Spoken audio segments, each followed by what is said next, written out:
Kailangan mag-ingat sa mga ngayon kasi siyempre maraming tukso, maraming pwede natin makasira. Hindi kailangan natin laging ang isip natin ay nasa tuwid. Sorry, tayo dapat maging kampante.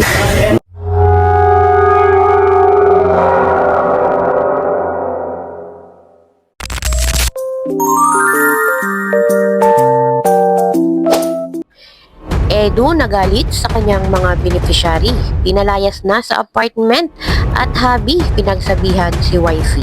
Yan po ang ating tatalakayin at pag-uusapan ngayong araw. Pero bago po ang lahat, isang mapagpalang araw at gabi sa inyong lahat. Mag love shoutout sa lahat ng ating listeners, viewers, and subscribers saan mang sulok ng mundo. Luzon, Visayas at Mindanao, lalong-lalo na po sa ating mga kababayang OFW. Kamusta po kayo mga kalingap? Mabuhay po kayo hanggat gusto nyo. At kung bago ka pa lang sa aking munting YouTube channel, huwag ka nang mahiyang mag-subscribe, like, share, and comment. Huwag mo na rin kalimutang i-click ang notification bell nang sa ganoon ay updated ka sa aking mga paparating na video. At syempre, patuloy po natin suportahan sina Kalingap Rob at ang ating ama ng Kalingap, ang nag-iisang founder, si Kuya Val Santos Matubang. Kung maaari po ay no skip ads nang sa ganon ay mas marami pa tayong malingap na nangangailangan. At kunting paunawa po kung maaari ay tapusin niyo muna ang kabuuang video nang sa ganon ay akma ang inyong mga komento.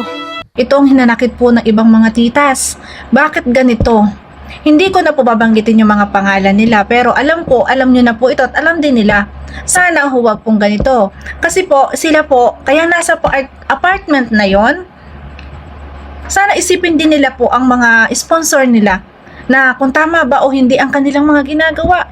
Kasi nga, yung mga sponsor nagsusumikap para sila'y mapagtapos ng pag-aaral. Pero bakit? Parang mali yata ang ginagawa. So ngayon, mag-a-advise tayo sa kanila na hindi po dapat. Hindi natin pipigilan kasi mga kabataan po yan na talagang dala po yan ng isang millennial. Pero hindi po dapat sa apartment nila to gawin. Na ito po ay legit kasi meron din po akong nabasa dito na combo na habang, guys, grabe, nakakalungkot. Habang nagiinuman ang mga kasamahan, yung boyfriend pala, mga boyfriend ay pinapunta dun sa apartment. Habang ating Lady Beyonce po ay nasa kwarto. Siguro nahiya siyang lumabas kasi nga, syempre, alam nyo naman kung anong merong pagkatao, si Lady Beyonce talagang mahiyain yan. At lalo na siguro sa ganyan at hindi mo siya mapapajamin dyan. At sinabi rin ng beneficiary diyan na nang kasama niya dyan na si Beyonce habang nagiinuman sila ay nasa kwarto. 'Di ba?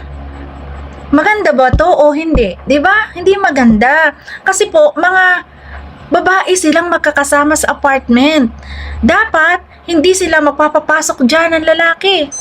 Kahit pa yan ay boyfriend, guys. 'Di ba? Delikado, lalo sa mga panahong ito. Nakakaya naman sa mga sponsor or sa sponsor na nagbabayad ng apartment na yan. 'Di ba? Kasi ang hangad nila ay para sa safety. Pero bakit ganito? Diyan nagiinuman. 'Di ba? Ano bang magiging sanhi, 'di ba? Pag lasing na, 'di ba? Delikado. Hindi dapat. Delikado po para kay Lady Beyonce ang ganito. Kaya parang ang naririnig ko ay syempre guys, mahihiya si Lady Beyonce sa kanyang sponsor pag nalaman to. 'Di ba? Na may kasama siyang ganto. Ayun, narinig po natin mga Kalingap ang issue about nga po dito sa mga beneficiaries ni Kalingap Edu at kasama po ni Beyonce doon sa apartment. Na di umano ay nag-iinuman daw po kasama yung boyfriend. Wala pong nabanggit kung ilan po yung lalaking pumunta doon, ilan po silang lahat na nag-iinuman. Ang pagkakasabi ay meron nga daw pong nag-inom doon sa apartment at yun nga daw po ay yung mga kasamahan ni Beyonce doon sa apartment at ito nga po yung mga beneficiaries ni Kalingap Edu. Hindi po natin alam kung gaano po ito katotoo dahil wala naman pong video na ipinakita or inilabas. Ito po ay parang nag-base lang sa picture. At kung ito man po ay totoo, ay talaga pong nakakadismaya. Dahil syempre, isa pa po, lahat po sila ay babae doon. At kahit po sabihin na ito ay boyfriend, isa sa mga beneficiaries ni Kalingap Edu, ay bawal na bawal pa rin pong mag-inom doon sa nasabing apartment. Lalo pa nga po at si Viancy ay nandun. At syempre, ang isa po sa mga madidismaya talaga dito ay si Kalingap Edu dahil beneficiaries niya ang mga ito. At lalo pa po yung mga sponsors na nagbabayad para po doon sa apartment na yon. At mismo si Kalingap Edu pa yung nagsabi at naghabilin doon sa kanyang mga beneficiaries na bantayan nga po itong si Viancy. So, paano po babantayan si Viancy kung ang dapat palang bantayan ay yung kanyang mga beneficiaries? So, hindi po natin alam mga Kalingap kung gaano po ito katotoo at kung ito talaga ay totoo ay talaga pong nakakadismaya sa mga sponsors at dito nga rin po kay Kalingap Edu dahil ang alak ay talagang masama po yan sa ating katawan lalo na po pag nakainom ay iba po ang naiisip pumupunta po sa utak sa halip na sa tiyan. So hintayin na lang po natin mga Kalingap yung pahayag ni Kalingap Edu lalo pa po yung gumawa po ng issue na yon ay yung kanyang mga beneficiaries. At sa kabilang dako nga po mga Kalingap, alam naman po nating lahat na si Kalingap Edu ay ingat na ingat kay Viancy lalo pa po at ito ay dalagang-dalaga na. Mula pa noon ay protective na si Habi dito sa kanyang YP. Siyempre po, kung siya ay protective, mas gusto din po ni Kalingap Edu na iniingatan ni Viancy yung kanyang sarili. Siyempre, hindi naman po 24 hours ay kailangang nakabantay si Kalingap Edu. Hindi naman po palaging nakamata at meron po silang kanya-kanyang buhay na dapat gawin. Kaya po ang gusto ni Kalingap Edu ay mas ingatan ni Viancy yung kanyang sarili. Lalo pa nga po at siya ay 18 na. So narito po mga Kalingap ang matinding mensahe ni Kalingap Edu para nga po dito sa kanyang wifey. Panoorin po natin.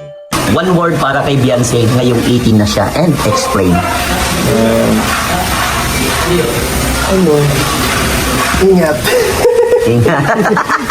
Kasi syempre mag 18 ka na, mas marami ka ng mas marami ka ng responsibility. Mas marami ka ng temptation. Yes. At kailangan mo mag-ingat sa mga ngayon kasi syempre maraming tukso, maraming pwede natin makasira. Kailangan natin laging ang isip natin ay nasa nasa tuwid kasi syempre maraming sa atin may gusto makita tayong bumagsak. Tama. Ganda ng bayan na bro. Hindi tayo dapat maging kampante. Kasi kagaya ako matagal, 5 taon na ako dito. Para makarating ako sa ganitong sitwasyon, grabe yung pag-iingat ko para sa akin sa aking image Tama. at para ma-maintain yung hindi biro. Totoo yung bro. Hirap. Tama yun. Bilib ako sa iyo bro. Talagang napaka-humble mo. Gusto mong iparating kay Viancy kung gano'n dapat ingatan ng sarili.